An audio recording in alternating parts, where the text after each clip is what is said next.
Listen, this is what we're trying to accomplish in here. I'm going to throw a bunch of documents at you. You don't need to write everything down. You're going to end up getting all of this stuff. So we'll go through a lot of the different elements that happen off the field, preparation, game day type stuff, things that happen within the club, all the fun stuff that occurs outside the field, you know, that we just experienced out there. It used to be 10 years ago, we could have called it quits with the coaches seminar, just walking off the field. But as we all know, the world's changed in club soccer, and we've had to step it up a bit, which is a good thing. There's a lot of stuff going on off the field that can really benefit us with our training and from a club standpoint. So that's where tonight, just want to go through some things quickly, kind of show you where we get some of our ideas, our philosophies, some of our resources that come from it, and then basically hand it over to you guys, and hopefully you guys can start utilizing that when you're out on the field yourselves. So here's our agenda for tonight. We're just going to review the philosophy and principles, go through some training and game day expectations, teaching methods and terminology, review our identification process, and then talk about some of the ideas and concepts that we have for future programming here. You guys have all seen, has everyone here seen our code of conduct? Yes? Okay.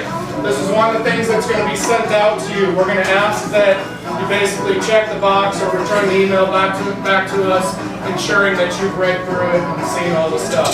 But basically, it just goes through, it's a good background on the club, where we come from.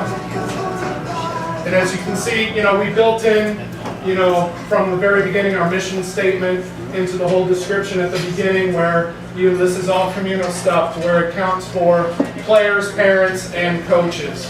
Second page is the same thing. One thing that pops out on here that I want to make sure we all understand, because it is that time of year that we have players looking around from area to area, team to team, and all that, with our transfer policy. We all know the rule within SCDSL about State Cup, you can't transfer a player without permission or whatever, but that rule goes even further inside the club here.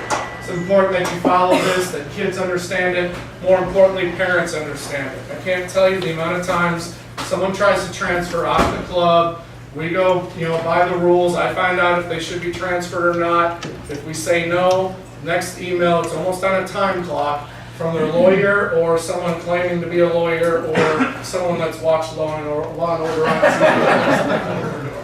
The bottom line is a lot of it's not in our hands. It's the CYSA or SCDSL rules, so we don't even engage in a lot of that conversation.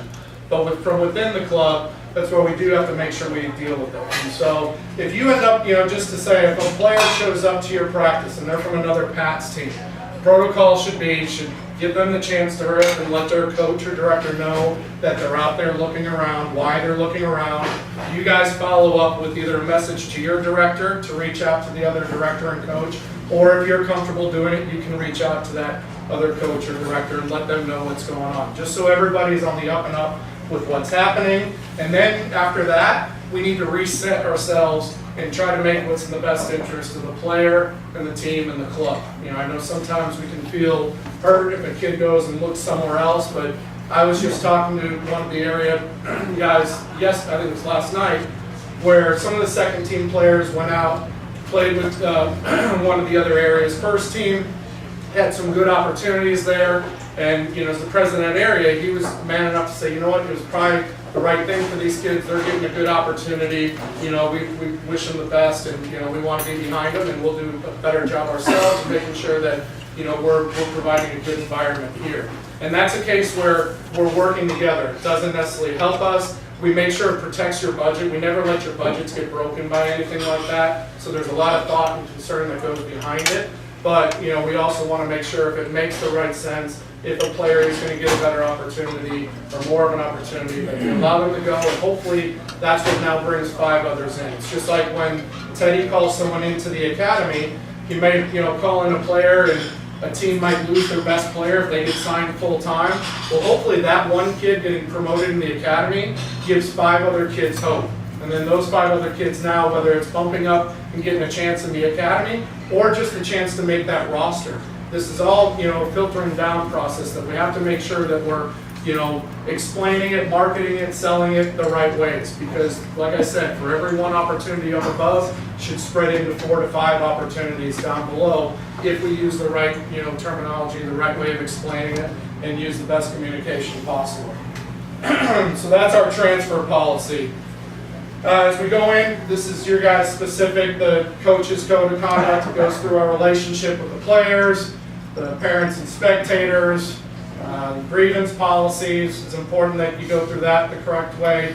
We do have a chain of command here. You know, it should go from your coach to your director, into me, and then out to where, you know, it goes after that, whether I have to deal with another area or if it's something serious enough that I need to discuss with the competition committee or the board. For those of you that are new in the club, we're not just like a standard old school club that has a board of directors and then our coaches and our coaching directors.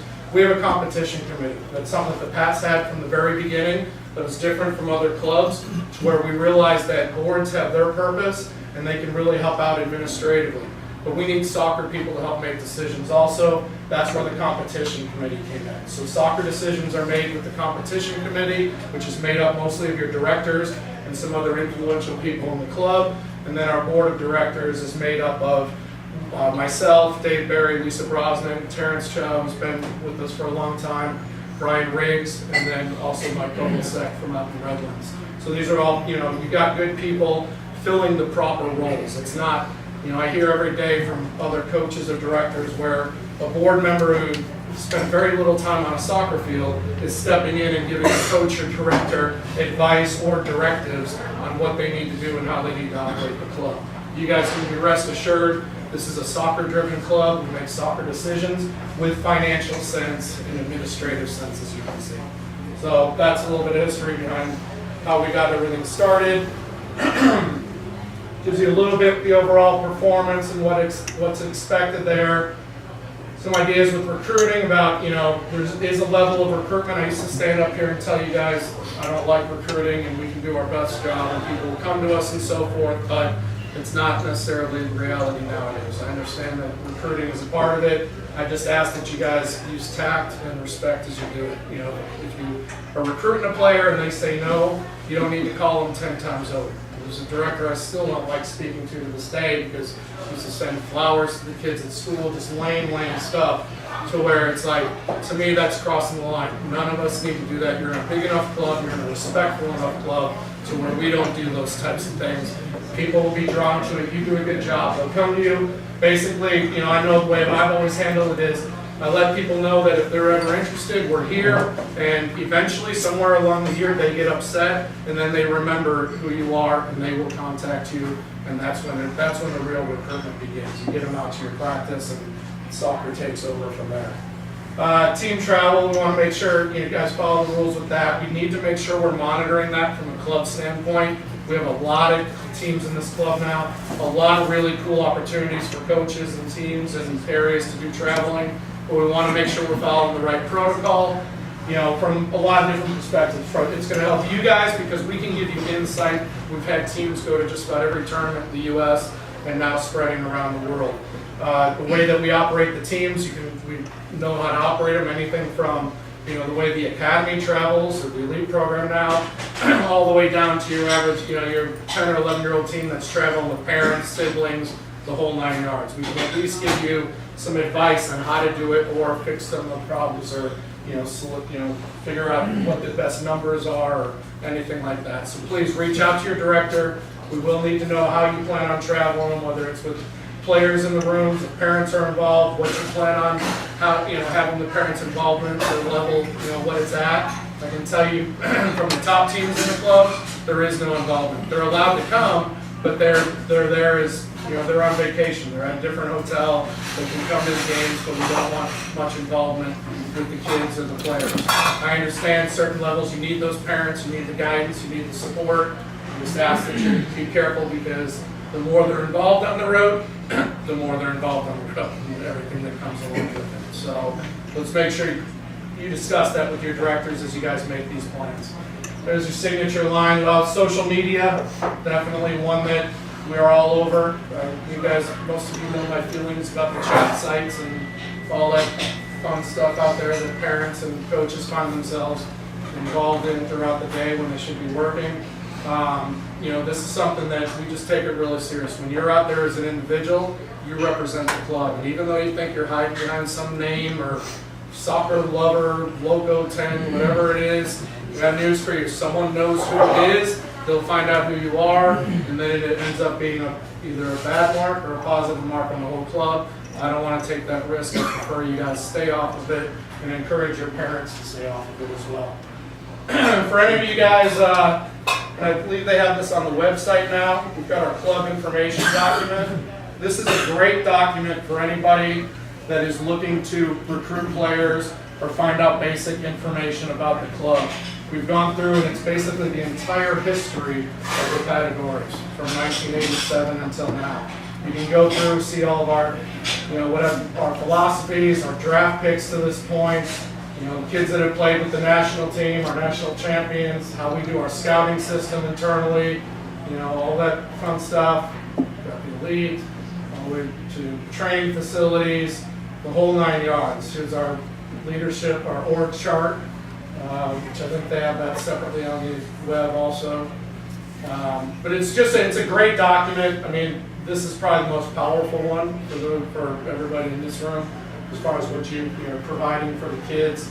There's very few clubs out there that could close their eyes, throw a dart on the board, and be able to say, yeah, we sent a kid to that college. But we're now at the point where we've sent someone to almost every school inside the U.S. And what that does is now it's a networking. If you know someone that wants to go to Drexel and they don't know what the school's like, a guy who played 10 years ago isn't going to tell you what the coach is like nowadays, but he can tell you what that school did for them once they graduated, some of the connections afterwards, and some of the benefits of going to a school like that. You can see the background with Teddy and the academy and what we do out there. There's an overview from the academy, from the national, the U.S. perspective, and then we end up breaking into what that means for us inside the categories and how we handle our academy. John, you said this doc is online now? Yeah, I think this document, it's called the club information document. It should be on the website. If not, then it will be coming up there. We've got our coaches' contracts. I just ask that you guys read through them, understand what it is we're all agreeing to. Most people in the room are on 30-day at-will contracts with private contractors. That's why your taxes don't get taken out. But, along with that is, certain responsibilities and so forth of being a private contractor. Read through it and understand some of the obligations that we have from the club side of it. It should go through and list out just about everything we do, from some of the extra sessions, even like a night like tonight. I appreciate you guys all being out here tonight and giving up a night, but this is part of being a part of a club and the coaching staff and so forth. In the past, sometimes you get some resistance and so forth from some of the club things that we do. But I want to make sure you guys understand that you're not here just coaching your team or your players. You're a part of a much larger staff and a club at that. Guys, there's the rest of the contract. Okay, as we go through training and game day preparation, you can see the stuff that Teddy did out there on the field today. Gave you guys a sports session planner. These are all things that we expect from you guys. That doesn't mean you have to have it in such detail, but you should be thinking about those things and know what you're going to do before you get out on the field. As Teddy said, you never know how many numbers you're going to have or whatever, but you know what drill you want to do, you know what you want to accomplish from it. And so with that drill, you should know if you're +2, -2 at practice, how you're going to handle that with your, whatever players that are neutrals or whatever it might be. So make sure you guys understand that. You can really tell when it's one of the good things about our staff is we are getting to a very high level now and high expectations. But one thing about that is it makes other people stand out. If you're not living up to those expectations, it really makes you stand out like a sore thumb. And I can sit and watch sessions now and be able to tell someone who's planned his session or her session from start to finish, and then coaches that are just kind of winging it out there for whatever reason. And we all have those nights where we get caught behind and you've got to fall back on one of the go-to drills that you've had going through your coaching career, but that shouldn't happen very often. We should make sure that we're on top of it, and then what that does is you're logging it. It now creates your seasonal log and so forth, to where you can now look back on the season, see what you did throughout the year, periodize yourself, appropriately, to where you can look at it and go, God, I did skill work 1/3 of the year and never broke out of that into anything else or whatever. It's a good way to observe your own training and keep track of the stuff that you're working with out there. Here's what we have as a training log from the academy. This is what Teddy has to pretty much fill out every day. It's you go through, and the easy way to do it is you list your players there and positions, you make copies of it, and then you're not having to fill it out every time you end up with the practice. But what you do is you go through, they're keeping track of absences, so forth, all the way down. So now when Tommy or Missy's parent complains in January because they're not getting playing time at the state cup, well, now you can look back, and sometimes Missy or Tommy have been there every day and you don't want to point to the training log. But there's also times, one thing with data and information, you can always use it when you need it. And this is one of the things that you can fall back on if you need it and be able to say, well, do you realize in October you missed every Tuesday or whatever the case might be. And then it also helps you keep track of your drills and what you're doing from a quick snapshot perspective. Here's an example of in color of what Teddy has done tonight for you guys, or this wasn't the exact drill, but it's an example of our sports session planner. This is something that we'll talk about it in a little bit also, but we are going to be giving all of our coaches access to sports session planner. And I say give, but there's also some take as well, because that means you guys are going to have to use sports session planner. You're going to have to take the time to get familiar with it. We'll probably do some sort of either an online orientation or an orientation at the office to help you guys learn how to use it and some quicker methods of going through it.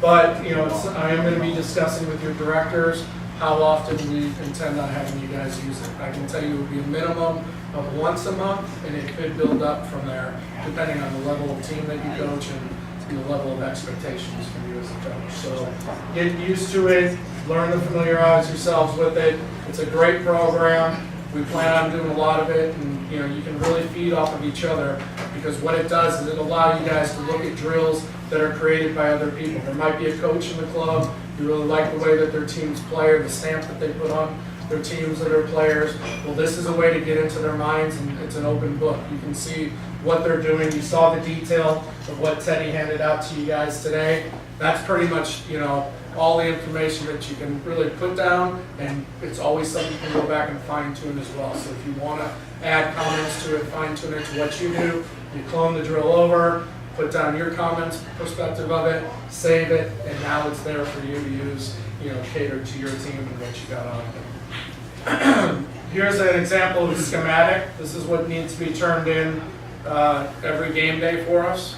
So Teddy with the academy, basically he's got to take his, all of his practice preparation, training logs, turn them into the scout of the game.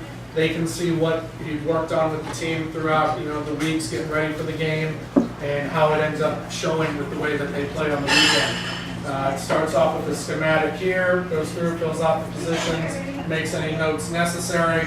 This is another good tool that I know I didn't have a team this year, but my last 2 years before this, I was using a cheesier program than what we have, but I was keeping track of it, and it really helped me as a coach to be able to go through, fine-tune starting lineup, see where people were.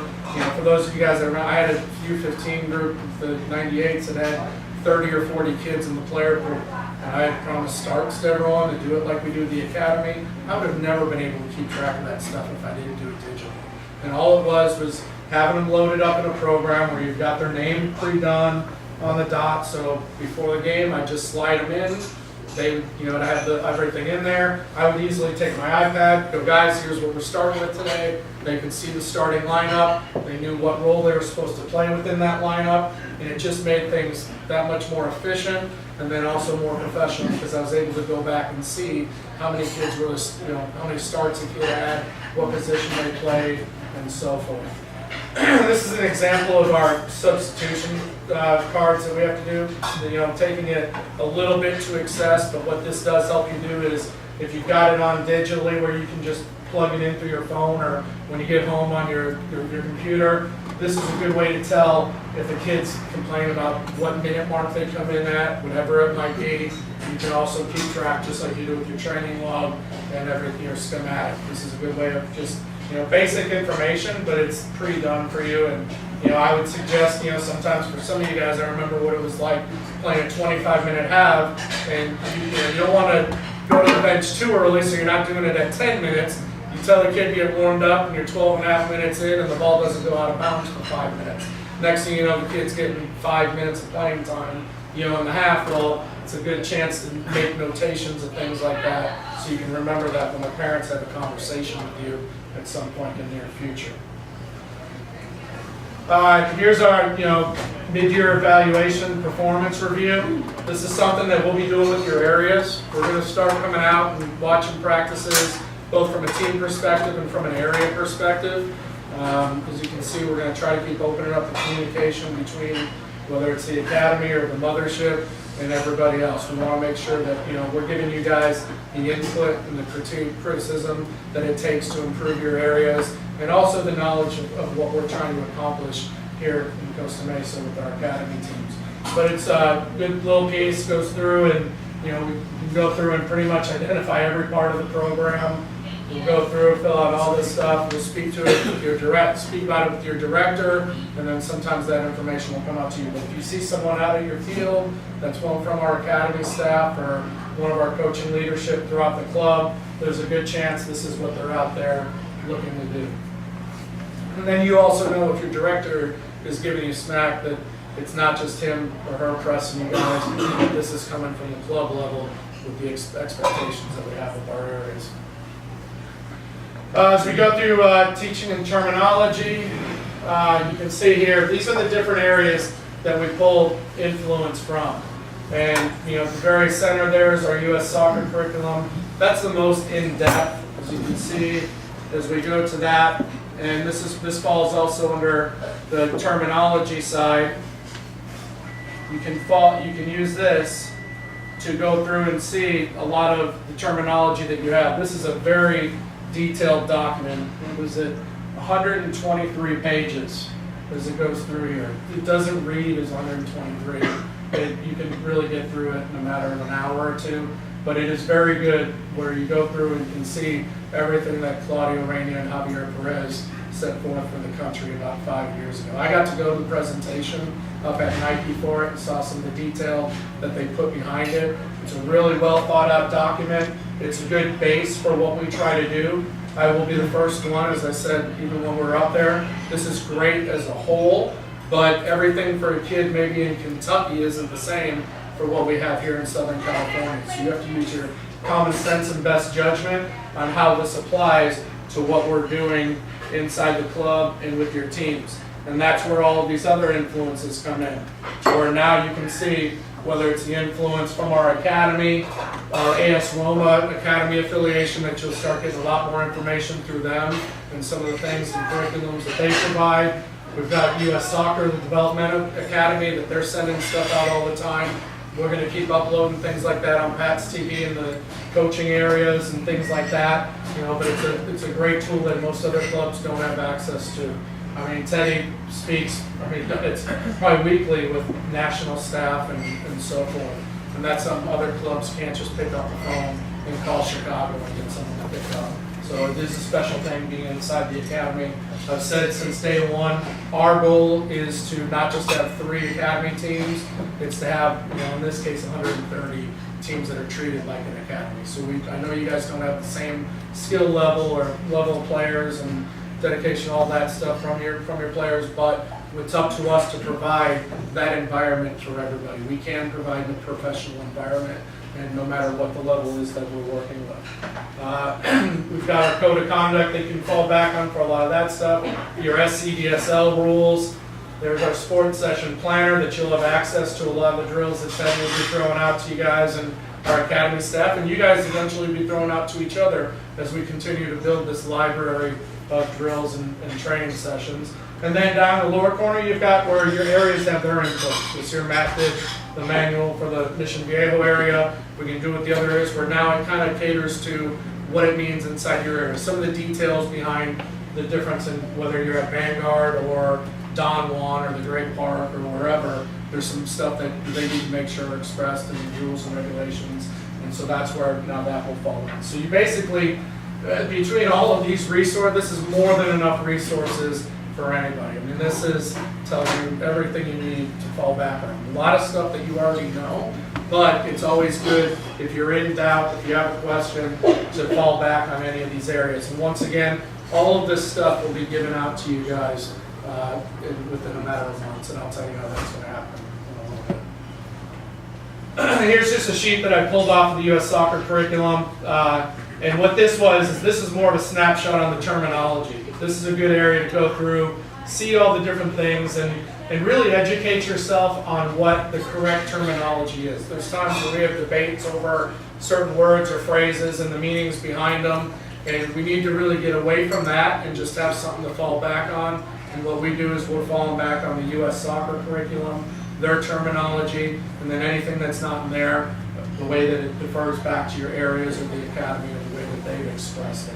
But go through little pages like this and see, it's also a good way to cheat through the, the licensing and stuff. I'm not, I don't have a lot of licenses, but when my coaches go and so forth, I'm always picking their brains, excuse me, about what it was like, what they did, what they learned from it, and all that. There's little documents like this throughout the curriculum that you can look at and see what they're teaching during those courses. So you can educate yourself while you're here, and then you're either better when you go to take those tests, you're better prepared for it, or you can, not saying that it's okay not to take it, but it's better to have read this and know it than not to have taken the class and not know it at all. As we go through, I pulled this document out. We had done this about, I think, 3 years ago, and I was going to go through and update it, and as I was reading through the things on there, I realized a lot of it hasn't changed. A lot of this is similar ideas and concepts with what we want to do. Whether it's arriving early and being prepared for your session. You guys, I still see some coaches showing up. If they've got a 5 o'clock session, they're showing up at 4:59, and that doesn't cut it. I'm more of the old Tom Coughlin rules of, look, if it's 5 o'clock, it's really 4:50, and after that you're late. Somewhere you got to get there, be prepared. I understand some of you guys are running back-to-back practices. Take note of that at the beginning of your first session with the way you're setting things up, the way you plan on closing out your first practice, and what you subject yourself to.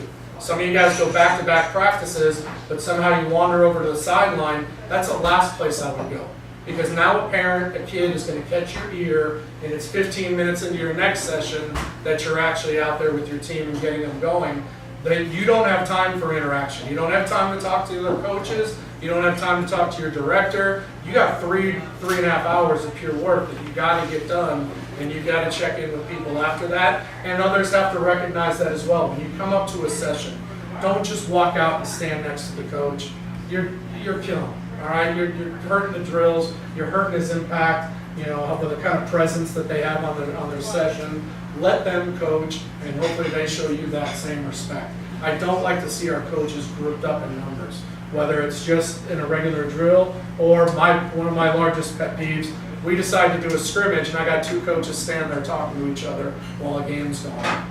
Well, you know what? That's not the way to do it. If you have enough coaching staff, you spread around the outside of the field to where everybody's got their role, similar to the way they ran their session this evening. If it's one of you guys, get out there in the drill. There's no rule at practice that we can't be out in the middle of it, talking the kids through, coaching, doing all those things. Don't isolate yourself on a sideline and not be able to make that impact that you could have if you're out there.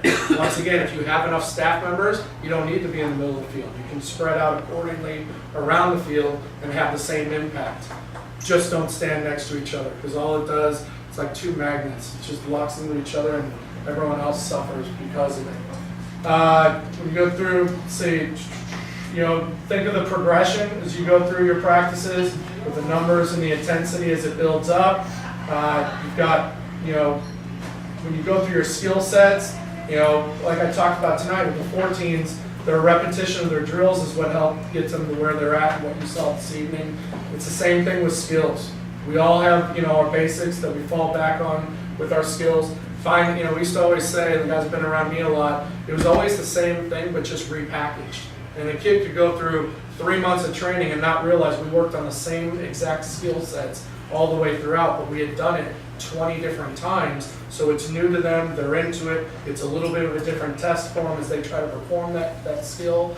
And you end up having a much better team, a much better player because of it. But you got to make sure that we are working on the skills from the ground up, doing it with repetition, and then if you do a good job of progressing your practice, you can find ways of building that up. Gosh, nowadays we're managing to regenerate, warm up, and work on our speed and conditioning all in the same 20 minutes, where it used to be we'd take 20 minutes, 20 more minutes, 20 more minutes. These are all things that if you use your mind and your resources that you're able to do with your teams. We're always looking to create the intelligent, skillful player in tight spaces. Whenever people say, oh, what kind of player does Pat try to create or whatever, to me that's what it's about. If you can create good decision makers, it's the best thing you can do for them. Good, skillful players that make good decisions, and then they're prepared to move on to whatever that next level is. Whether it's their high school, their college, national team, professional, whatever it might be, you've given them the skills that it takes. If you just put someone in the 7 or 11 position, they play that their entire lives. But what happens when they go to college and now they're told they're a right back or a left back? You didn't do any good, you didn't do anything to help that kid throughout the process. So it's important that we're teaching them how to make these decisions, not just the one decision that's made inside a system or a lineup. Always teach both sides of the ball. That's one thing that I've always found beneficial is we're teaching a drill. If it's an attacking drill, I'll teach what we're trying to do on the attacking side of it, but then also stop, flip the mindset, and show them the defensive side as well. Because that's something that a lot of people don't think about. They only think about one direction, when really I can become a better attacker by understanding the defense. And I can be a better defensive player by understanding an attacking player. And same thing whether you're teaching systems. It's great to know your system and what you're doing, but teach other systems as well. The best way if you're playing against if you're a 4-4-2, playing against a 3-5-2, well, if you've never taught a 3-5-2 or showed them anything about it, how are they going to defend it besides the 10 minutes you give them before the game? Show them what it means to be in those systems. It doesn't mean you have to use it on Saturday and Sunday, but it does mean that they have to be knowledgeable enough about it, so if they go, once again, to high school, college, pros, or national team, they better know the different systems and the roles that come within it. And we talked about the number system earlier. We'll get that out to you guys. We use the same number system as U.S. Soccer, so it's good to start familiarizing yourselves with that. You heard Teddy, it's almost like a language. You flip in and out of whether you're calling them by their position or their number. That's something that we have to have knowledge of, within the club and for our players. The last thing you want is your player to go out to a market training center, a tryout or whatever, and the coach go, hey, go play the 11, or go play the 6 or the 8, and the kid sit there and go, well, what's that? That kid, that's now a bad mark on the club, the way we prepared this kid, and now the kid in general, because they're going to look at the kid as being, someone who's not soccer educated. Speak to the kids, and you saw the way Teddy coached this evening, and how a lot of our successful coaches in the club are. It's not a screaming and yelling competition. You can have very good presence on a field without being the loudest guy on the field. And that's something that I think we all can work on. And that word presence, I use it a lot when we're judging staff and areas and directors and all that, is what type of presence does that coach or director have when they walk on the field. There's guys that can walk on the field and not say a word, but everybody out there knows that person's there on the field because of the presence they have. There's other people that can scream from the time they get out of the car, and we pretty much tuned them out and we're tone deaf to them because that's all we hear from them is screaming and yelling. So try to take that approach where kids are going to, today's world, these kids are going to listen to you a lot more if you're talking with them, interacting with them, than if you're screaming and yelling at them, trying to take a square peg and put it through the round hole. Once again, progression, your practices for problem solving. At the end of practice, it's always good to go through, remind them of what's taught, tested, and accomplished in that session, so that it's something that they take away, whether it's a tool for their memory that they know what they just went through, or just a way of resetting things and letting them know, hey, here's what we closed with, here's what we're going to start with the next practice. I do the same thing at the beginning of practices with the teams. I'll tell them what they're going to do, what to expect, and so forth, because now there's a purpose to what we're doing, not just, hey, get in the drill and go out and operate it, and I'll put you in a different one 10 minutes later.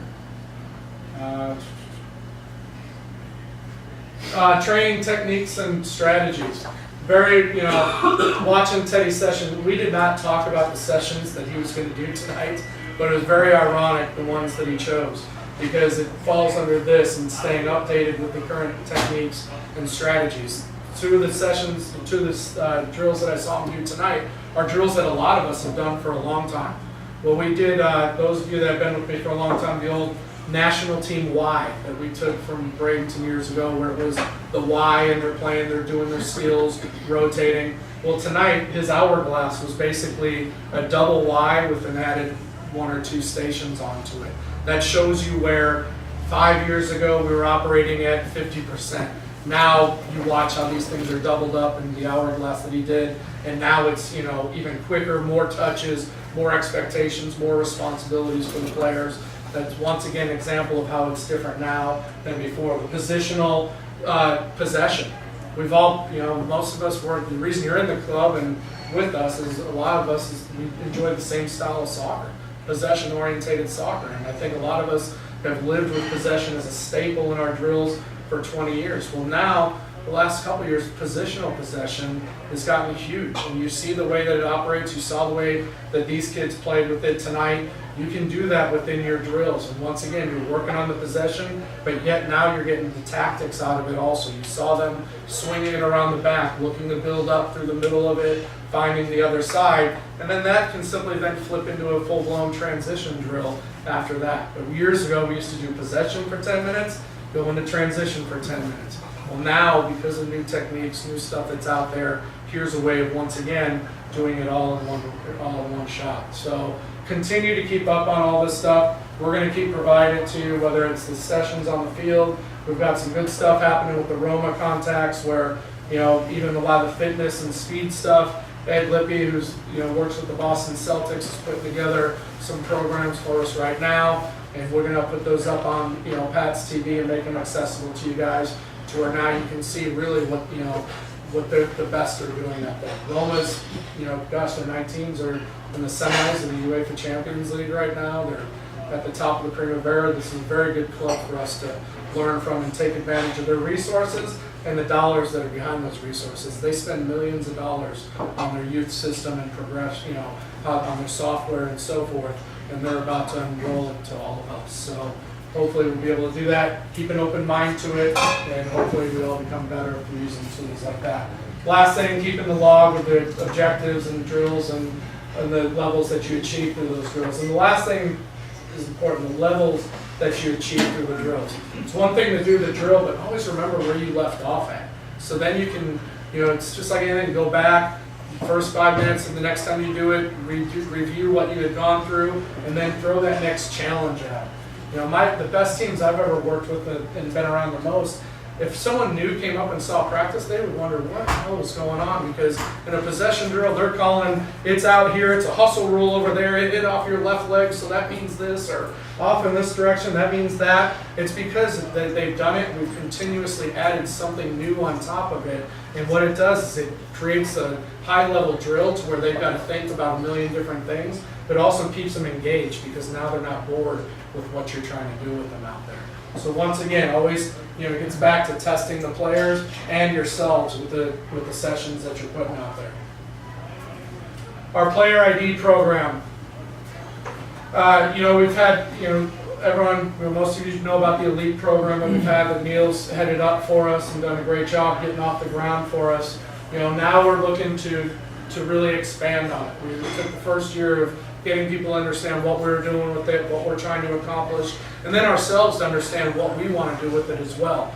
Well, now with the Roma announcement and what they're providing through the academy, through the Roma Academy, this is something that we want to take it and elaborate on our elite system. So, it could end up, we don't know the exact terminology of it and everything right now, but for lack of a better phrase, it could end up being our Roma identification program that will be tied with our club into the other clubs around the country. And now our kids, will be able to come in, train with, the elite program or the Roma program in preparation. Let's say if they're doing 10 sessions, the first 7 sessions, with our coaches and getting them prepared. And then twice a year, AS Roma youth coaches are going to come out and work with our kids. And it's not, as we've joked around before, it's not the kid man's cousin, it's not the schoolboy coach. we'd be dealing straight with whether it's their Primavera coaches all the way down to the 16s, 14s, or 12s, whatever age is age appropriate for you guys. We're going to try to apply that with them coming over. So in this case, when you see a coach might be coming over, and let's say it's a U16 coach from AS Roma, what we'll probably do is, we'd give them 3 sessions in a day to operate with. He'll work with our academy, he'd work with our Roma ID program, and then we'll probably open it up to the rest of the club on a sign-up basis to be able to come in and work in clinics or camps or whatever. So it's not something, the whole Roma plan isn't something that's just for the academy. Just like I said before, we want what happens with the academy to be brought down to everybody else. And so whether it's Roma or any other techniques, we're going to be providing that and giving the kids the opportunity from it. But it's very important that the kids, we endorsed it, we get the kids into it, because this is that first stage of identification within the program. Whether it's colleges, ODP scouts, or high school coaches, college coaches, we need these kids on the radar. If you've got a great U12 player and he's on your team and he's only doing well out in your area, but no one else knows about him, then no one else knows about him. We're not doing the right thing for him.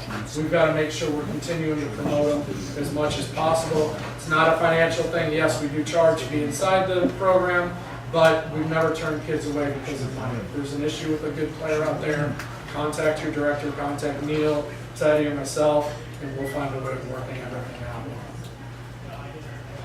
Here's the form that Teddy's got for player evaluation. If you've got a player that you really want to be looked at, you should be filling out this form, and you can either go through your director to Neil or send it straight to Neil or Teddy, and then they're able to know that your player's on the radar. It doesn't mean that the kid all of a sudden is going to get called in to the academy or the elite program, but it does put the kid on the map and on the radar for us when we do get out there. And I said before, we're going to have people coming out watching your sessions and your areas and your games. It's better for us to know about certain kids ahead of time, and then we can go out there and validate it, or at least keep an eye on these kids. If it's something where a college coach is calling or whatever, we're able to fall back on your recommendation then at least and get starting points on where this kid's at. We can tell someone, look, I haven't seen them personally, but their coach has turned in a recommendation. Here's what they think about them, and we'll look into it further for you. So it's all part of communication and working together and making sure that we're all on the same page with how we're trying to identify and, more importantly, promote the players within the club and inside the soccer community. Future programming. This is the fun part. We have, basically for this upcoming year, we are going to try to improve the overall combine, scouting, education format, starting with tonight being our first real coaches education. Told you we're going to come out and do on-site training and evaluations. We're still going to do a limited combine format to where we might pick age groups or levels to come out, work with the academy staff on their off nights. One of the things is Teddy periodizes his training schedule. They have nights off throughout the week. A lot of times it's a Tuesday or Wednesday night. We'll be able to say now, instead of trying to plan a Sunday where every team in the club and every coach can make it, now we'll be able to say during the week on Tuesday, the boys 14 flight 1 teams, we're all going to train at this time, flight 2 will come after them. And then the next week, maybe it's the 12s or the girls or whatever, and we'll be able to cycle through once every 3 months an actual training session, and then once every minimum of 3 months, hopefully a lot more often than that, you'll have an on-site training and evaluation out on your field. Now, with that, not sure the extent of it, just to let you know what we do with our academy, these guys get filmed when they're at the games. And what Teddy did tonight, it's not easy. It's not easy in front of 70 of your peers, and it's not easy when you know there's a red light there and they're filming everything you're going to do, and then it's going to be up on the website. But when our coaches go through that, it's a heck of an experience for them to get through because of the night that they endure. But then also the evaluation process is priceless. That's when I know I've learned, the most about myself as a coach at a young age was when I was back at Woodbridge and we started taping games. all of a sudden I started realizing some of the stupid things that I said time after time after, just like tonight. No. Some of the things I would repeat and be like, win the ball out of the air, step here, do whatever. And I finally realized I'm saying this stuff to myself just to get it off my chest. It's not helping the kid. The kid's probably sitting there going, yeah, coach, I want to lose the ball in the air. Or like, I haven't heard you say this a million times over. Well, at that point, I learned to sit down, shut up, and make sure that the things I was talking about actually had content that was going to help them, not just ring inside their ears. We'll continue to do game day observation where we come out. For some of you teams that may operate similar to the documents I had up there before, where if we're coming out to watch one of your teams and some of the kids are being looked at for the elite or the academy or whatever, you might be asked to fill out a schematic and maybe one or two things past that. So there will be game day observation going on for you guys as well. Over here on the digital improvements, we're going to continue to add on to Pat's TV. Anyone who's been on it recently can see that we added the coaches link, and we're going to keep putting on drills, things like tonight we talked about, whether it's giving you the sports session planner with the film drill attached to it, or right now we have stuff that was given to us through the academy for warm-ups and speed training and stuff like that.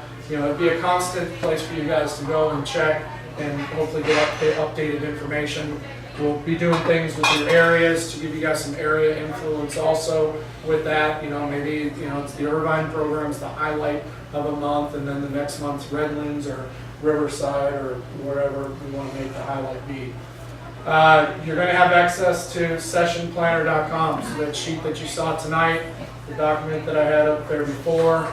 You guys, we're going to be working with that, and I know, not everyone is, technologically savvy, but it's pretty easy stuff once you get into it. The hardest part's getting in, messing around with it, and then you continue to get better as you learn the shortcuts. And we will do some, seminars or whatever to help you guys along with the process and speed it up for you guys. But that's something that's huge. It's big for the club. It's big for you guys because now it's hopefully going to give you guys access to more drills and stuff out there from within the club. But it's also going to make you guys think too about the drills and the sessions that you guys are running with your teams. One of the things we just decided is we are most likely going to be handing out a club tablet this year to all of our coaches. And when I've told you before, all this documents, you're going to get it and all that, it's going to be uploaded with all of this information and a ton of other information for you guys to have as coaching resources. It's not going to be there for you guys to do with all your personal stuff, and you don't want to put all your personal stuff on there because someday it will be collected if you leave the club or if we upgrade your tablet. So please don't put things on there that someone else down the road is going to go through your cookies and all of a sudden go, gee, who had this one last? Look at what they like to scroll through. So understand that it's being handed to you guys. We're not doing it as a gimmick. This isn't something that's out there just to be cool or for modern technology or anything like that. This is for ourselves to get better and to continue to push ourselves. And once again, there's give and take to everything. We're giving you a tablet. I'm taking your minds back. I'm forcing you guys to get in there, do your drills, make use of it, and hopefully you become a better coach because of it. And then at least we know, not that I want to create better coaches for all the other competitors and clubs out there, but anyone who's gone through our system and our club will now hopefully be educated on the field and then educated with the up-to-date software and things that we have access to. So we're going to be in the works of that. Timeline on that is we're going to try to hand out your coaching card for the store, the gift card, and the tablet at the same time, roughly the first week of June. So I'm going to be working with your directors in the next couple weeks. If you guys have, access to some good documentation or ideas that you'd like to see on it and see from it, let your director know, and then we'll work together and we'll find a way of trying to incorporate it if we see that it suits what we're trying to accomplish. But you'll have anything on there from the drills we're trying to do on the field to all the paperwork, the administrative, all the fun stuff that comes along with that, all the way down to your session planner access. It's going to be all inclusive, all the way to concussion symptoms and health stuff. And Teddy's got a good nutritional guide and just everything we can do out there to give you guys as much information as possible. So hopefully you guys understand what the direction we're trying to take this thing. Once again, I thank you guys for coming out and putting the time in to spend a night like this. Hopefully you're able to take a lot back, and hopefully we're able to keep building on it. So the things that you want to see, whether it was what you saw on the field there tonight, the things we talked about here, some of the opportunities in the future, make sure you communicate with your directors and myself, and we'll continue to work on that stuff with you guys. But hopefully, like I said, that you guys had a good night tonight, and I think we'll hopefully be better in the next couple of months, and we'll continue to try to work. Nothing's ever perfect. One thing you guys all see, we're always trying to stay a year or two ahead of everybody else in what we try to do. By doing that and being the first to branch off in different perspectives or areas, it's not always perfect. But the way that we are in Southern California now, no one ever broke off into another area before either. Everyone, when we did Pat's Irvine 7 years ago, I had 10 other directors going, what the hell is this? What do you mean? That's crazy. Why would you ever put a name? A year later, every club in SCDSL has a city listed next to their name, and they're all trying to duplicate. But I still reiterate the difference between what we're doing here and any other club, and it stays true to this day. You look at all their clubs, they're all separate clubs, they're all separate areas. If you ask them who's in charge, they got 8 different guys raising their hand thinking they're the head of the entire club. Well, here we are, one club. We've got a good chain of command. We've got access and a lot of people working together, and that really separates us from everyone else. Most staffs, and I don't want to name clubs, but from one city to another city, they don't even know the directors, let alone the coaches and the players that are involved. I feel really good about the fact that you guys are networking with each other, getting to know each other, being able to work through problems. There's things that pop up, and I start to hear about the problem, and I'm like, oh my God, I'm going to be right in the middle of this one. And then they finish the story with how they fixed it, and they worked together, and they've been through it, and they have a plan and understanding moving forward. That's when I know things are working correctly and the way we need them to. And if they're not, and you do butt up, and you find you have issues, make sure you take it to your director or myself so we can solve it before we make bigger issues out of it. Sometimes we try to solve things, and without the correct knowledge, we make a bigger problem than what it really should have been. Make sure you communicate, talk to your directors, talk to myself, and we'll be able to work through it. It's the way we've gotten to the size of the room that we're at, the quality of the room. You look around, there are a lot of influential club coaches here in the room tonight. That's something that a lot of clubs, they have 3 or 4 guys they can hang their hat on. I love going to the club page and seeing the list of coaches, because you can pick out 20 of them that can go be directors that are named competitors. And it really is a testament to what we're doing here and the vibe that you guys are creating and what you guys are feeding off of. So continue to push forward with that. We'll be here to support you guys, and we'll continue to move on. Teddy, you want to add anything on? Directors, you guys got anything to add on? All right, well, once again, I appreciate you guys coming tonight. We'll be reaching out to you guys.